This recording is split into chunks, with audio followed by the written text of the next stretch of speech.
This is Value Investing. I'm your host, Jun Kim. In this podcast, you'll learn everything related to value investing.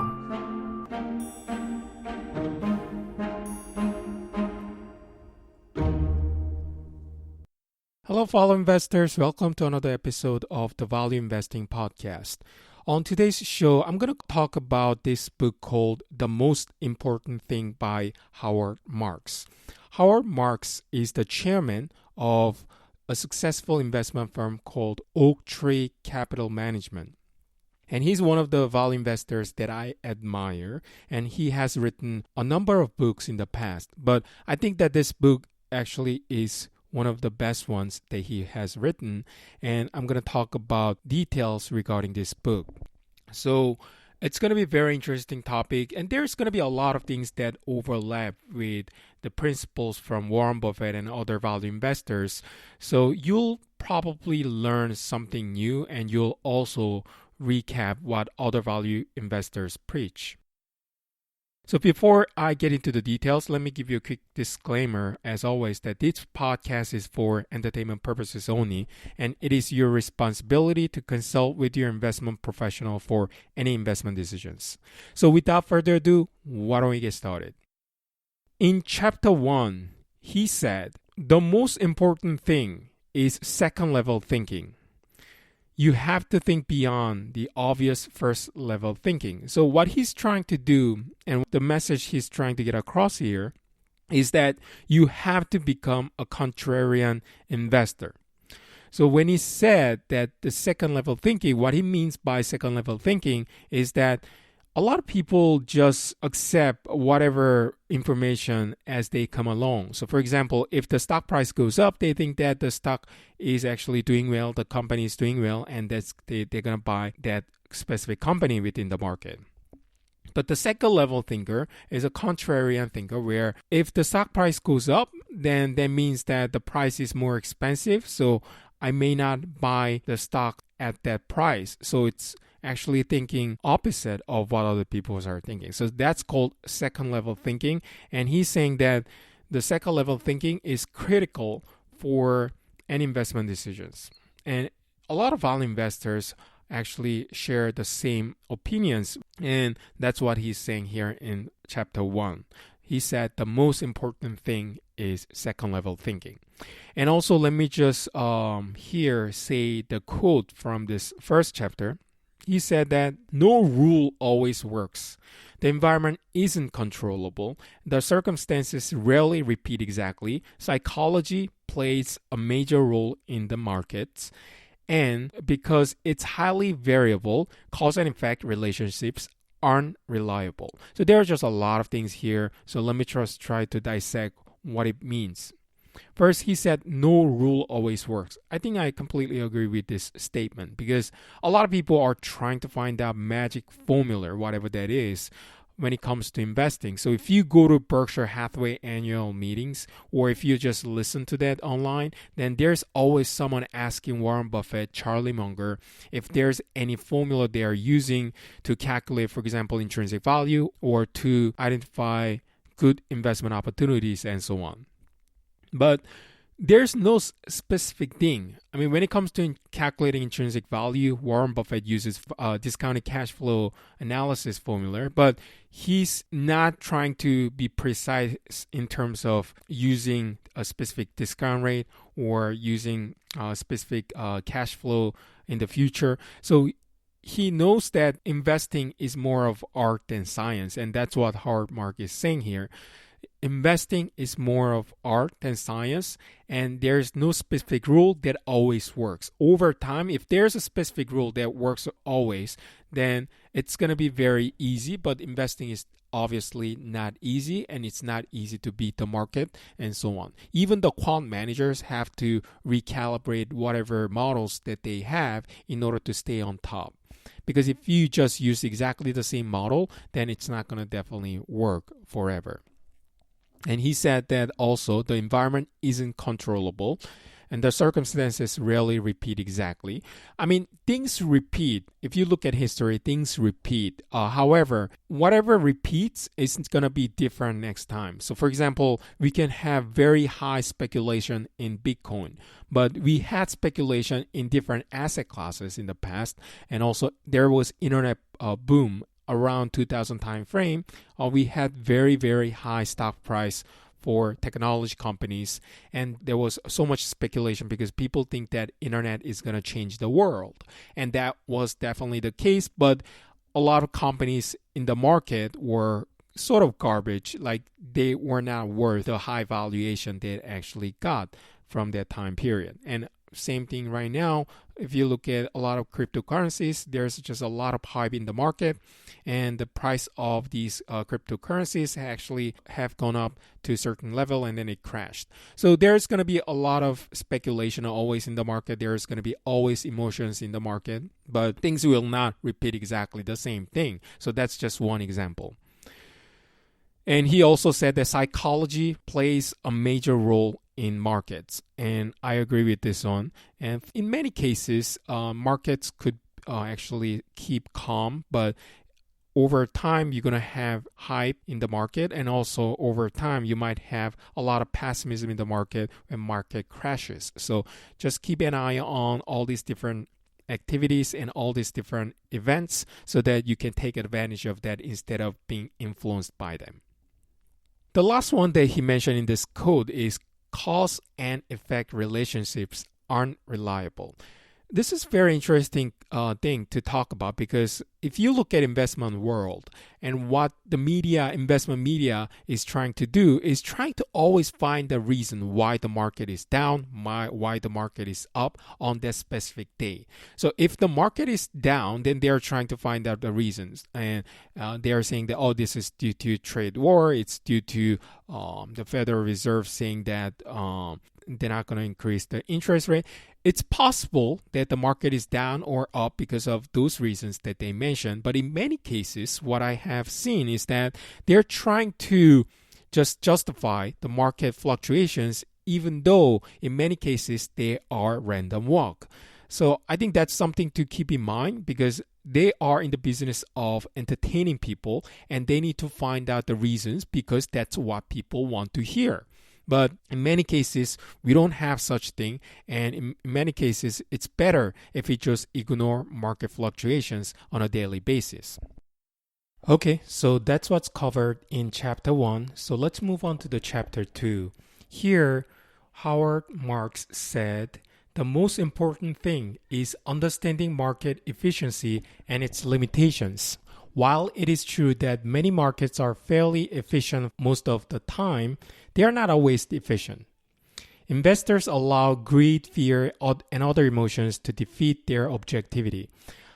I think this is basically saying that market efficient hypothesis, that's the theory that a lot of academia people are trying to emphasize. And in many cases, they are true. For most of the time, the market is efficient, but there are times when the markets have emotions attached to the market fluctuations. So when you see a lot of hype in the market, then that's the time when the stock prices go up for the most part. And also when you see a lot of pessimism in the market, then you'll see the stock price dives to the bottom. So those are the two scenarios where you can actually take advantage of market emotions and you can make money. This is very similar concept as Mr. Market by Ben Graham. Because Ben Graham is saying in his book, The Intelligent Investor, that the market is sometimes very emotional and doesn't really move based on rationale behind business fundamentals or economies and so on. So it's important for you to know when the market is inefficient, and also if the market is not followed by many analysts, or if the stocks are not followed by many analysts, then potentially you can find market inefficiency in those stocks in those markets. And it's quite obvious, right? So as value investors, I think we should think about where we can get edge. And if we have the stomach to ride out all these market fluctuations and ups and downs, then we can potentially look into the areas where, a lot of investors have overlooked in the past. For example, if you look at illiquid stocks, right? A lot of people do not want to invest in illiquid stock, especially institutional investors, because they cannot really get out of that stock position, and they're not allowed to invest in those situations. And also small cap stocks and also foreign stocks. There are definitely some risks associated with investing in these stocks, but that's where you can find a lot of market inefficiency, and that's just my personal view. Okay, so one thing that I also want to mention here is that Howard Marks said in chapter 2, inefficient markets do not necessarily give their participants generous returns. Rather, it's my view that they provide the raw material mispricings that can allow some people to win and others to lose on the basis of differential skill. So I'm not going to comment on this one, all the details, because we're going to cover the concept of value and price in a later chapter, so we can get into the details there. Let's move on to the next chapter. Next chapter is chapter 3, and Howard Marks said the most important thing is value. So this is a really good segue from the previous chapter, because Howard Marks is talking about value. So a lot of people look at stock price and actually they do the analysis based on that. That's called technical analysis. And there's another group of investors who are focusing on business fundamentals. And I consider myself to be more of latter than the former, because I think that the stock price itself is only relevant and very important when it compared against companies' fundamentals and intrinsic value. Stock price itself and historical stock price movement and also historical 52-week lows and highs may not be that relevant if you know how to interpret the business intrinsic value. So here, Howard Marks is emphasizing that we need to know how to value security, how to derive intrinsic value of a business. There are many different ways you can do that. I have done some previous episodes regarding how you can calculate intrinsic value as it's related to a specific security. And I'm not going to get into technical details, but if you know how to derive intrinsic value, and if you have patience to write out all these ups and downs in the market, then you can come out as successful, and that's just my view. Howard Marks also talking about growth investing versus volume investing here in this chapter. He said that growth is a bet on the future, an uncertain future. And therefore, you may be paying for something that doesn't materialize yet, right? So it's a little bit of hope that you're getting into, whereas value investing is more consistent and it's less riskier in many aspects, because you're just trying to buy security with the price less than it's worth today. So that's what we are trying to do when it comes to value investing. There are just a lot of different value investing strategies. For example, you can look at companies' physical assets and try to assess the value of those assets. For example, real estate and also the company's inventory and so on. And in other cases, you can look at future earnings power and whether or not the company has stable business model and so on. So there are just many different value investors implementing different strategies. So you need to know which strategy you're implementing when it comes to investing. And Howard Marks said in the chapter, the best value is when you can buy growth at a value price, but that may not always be available. And this is very true, because whenever you see the high market valuation, similar to the one that we are seeing right now, you're not going to be able to find good value stocks, because in many cases, when you look at, for example, price to earnings ratio, when the PE ratio is low, it's likely that you are seeing the business actually going down the hill, because a lot of investors are very pessimistic about the business, and a lot of good outstanding businesses are fairly valued for most of the time, and also in many cases overvalued. So as value investors, this is not the type of market that we like to invest our money in, but actually that's a completely separate topic. So let's move on to the next chapter, chapter 4, where Howard Marks said, the most important thing is the relationship between price and value. Investors' psychology can cause a stock price to be mispriced. In the short term, investing is more like a popularity contest. So this is very similar concept as margin of safety, because Ben Graham mentioned this concept called margin of safety in his book, Intelligent Investor. And this is one of the most useful concepts that you have to keep in mind as a value investor. And Warren Buffett also has repeatedly emphasized this point during his annual meetings and during his interviews with other people. So Howard Marks is basically the same thing. He said that it's important to understand the differences in the relationship between price and value. He also is saying that the most dangerous time to buy an investment is at the peak of its popularity. When something is really popular and everyone is very optimistic in the market, then that's the time you have to avoid those specific stocks. And at the time, all the positive data assumptions are already reflected in the price, which actually drives up the price really high. And you don't want to buy an investment when the stock price is very high. And everyone that is going to buy has already bought the stock. That's why. And the optimal time to buy an investment is when no one else wants it. At that point, all the negative data and assumptions are reflected in the price, and everyone that is going to sell has already sold. So this is a very core concept of value investing, and a lot of value investors like us think about this on all the time. So we try not to overpay for any investments, right? That's what we are concerned about. You can think of value investors trying to find out treasures that are selling at very cheap price. And that's what we care about. So in many cases, we might have to miss out on opportunities that actually can capture a lot of growth outstanding stocks. For example, I don't think that many value investors have invested in Amazon because it just has such high multiples, and it has been the case over the last 20 years. So we probably would have missed out a lot of opportunities, but I think it's okay as long as we can make money based on our investing principles and strategies. Even if we miss out on some great opportunities, as long as it works for us, as long as it works for the securities that we own in our portfolio, that's what matters. You don't have to own 100 stocks. You can only own, let's say, 10 stocks. And as long as those 10 stocks are doing fine, you don't have to worry about 11 stock or 12 stock that you might have missed in the past.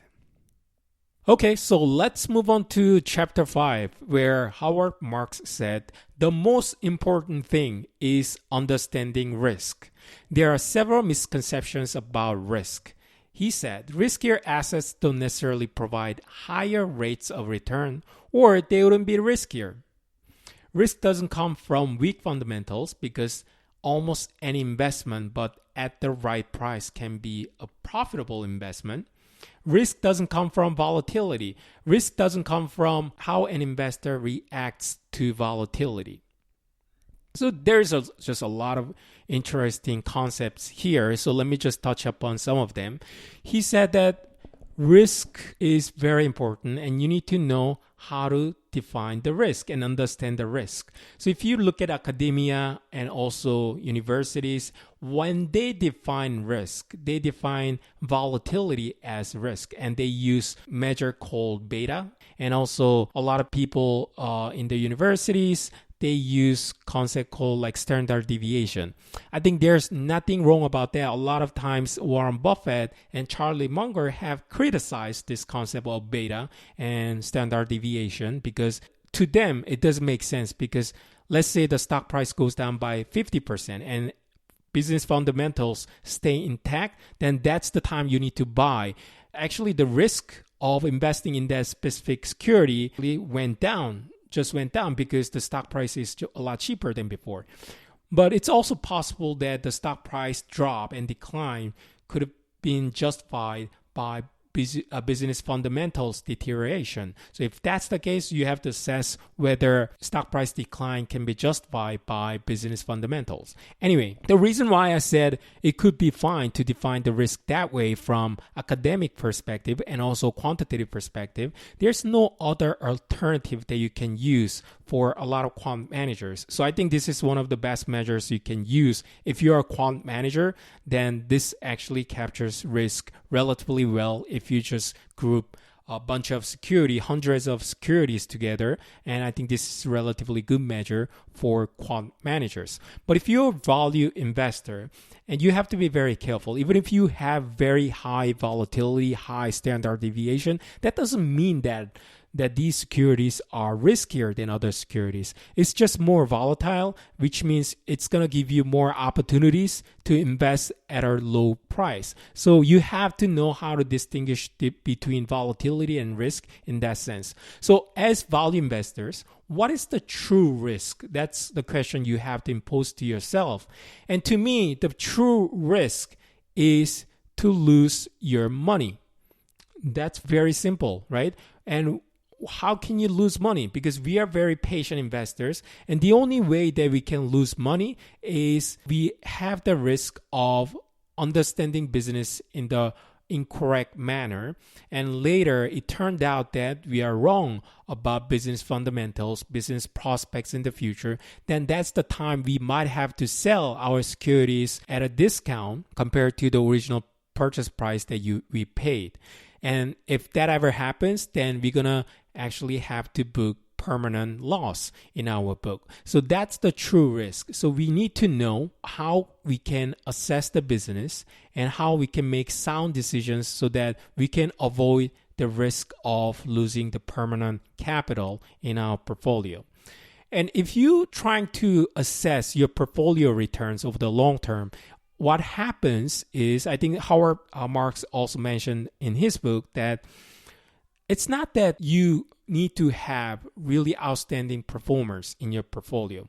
As long as you have very small number of losers in your portfolio returns will be very high in the future. And if you can consistently outperform the market, let's say by 1%, then you're going to actually do a lot better over a long-term time period. And the way you can do it is you can actually have many different strategies, and a lot of venture capitalists and angel investors are using different strategies compared to institutional investors or retail investors. So let me just quickly talk about two opposite strategies that could be equally successful over the long term. So if you look at venture capitalists, their strategy is to buy a lot of stocks. And so they need to diversify their risk by investing in many different companies. And if one of those companies actually hit home run, right? If one of those companies becomes super successful, then this super successful company can compensate for all the losses for all the other companies, because they actually got in when the company was at a very, very early age. And also, you can have Facebook and Amazon. Let's say you have Facebook, Amazon, you got an opportunity to invest those companies in a very early stage. Then those kind of companies can compensate for whatever losses that you're going to have for other investors. So that's one strategy. Another strategy that Howard Marks prefer to use is try not to pick losers, right? You don't have to pick outstanding performers like Facebook and Amazon, but you can actually pick a little bit above average investments and just try to stay away from ultimate losers in the market. And as long as you don't lose money a lot from those losers, you should be able to come out also successful. Okay, so I think we talked about many different things right now as it relates to this book called The Most Important Thing by Howard Marks. I just covered 5 different chapters in this book. There are 20 chapters in this book. I highly recommend that you read this book. There's just a lot of advice that we need to observe. And I read this book probably twice. And every time I read this book, I uncover something new. And I thought that it would be nice to create this type of episodes, because as I create these episodes, I also uncover something useful and new to me. So I'm learning as I go along and as I do this type of episodes. I hope that you guys enjoyed this episode. And just do me a favor, if you liked this podcast episode or any other episodes, please just go to iTunes or whichever platform you listen to this podcast, and just leave a rating and review. That's going to attract more listeners to this podcast, and we can create a community around value investing, and that's what I'm hoping to do in the future. Okay, great. Thank you very much, and see you guys next time.